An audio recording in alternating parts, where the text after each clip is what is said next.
Sanitation was virtually non-existent, even in the houses of the elite. There's no such thing as running water or drainage or anything like that.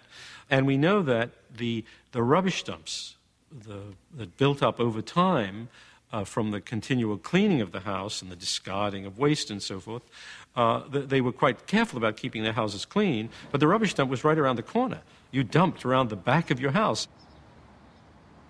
Like the rest of their countrymen, citizens of Mendes were probably quite gregarious, congregating near the temples and marketplaces to visit their neighbours and hear the news of the day. It was in these social settings that we would have been able to see how much Egyptians cared about their personal appearance.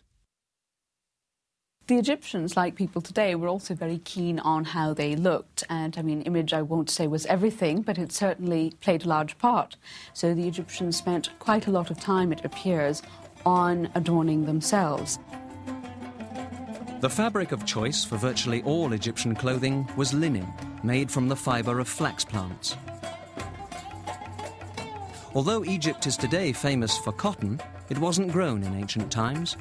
It was a linen that filled Egypt's looms and was spun into a variety of clothing for the king and his subjects.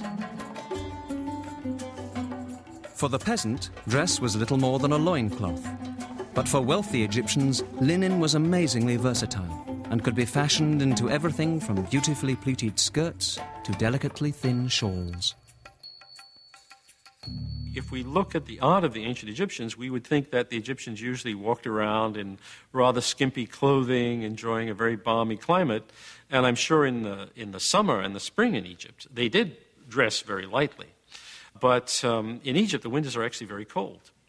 And we can be sure, and there are actually textual references to this, that people would wear quite heavy clothing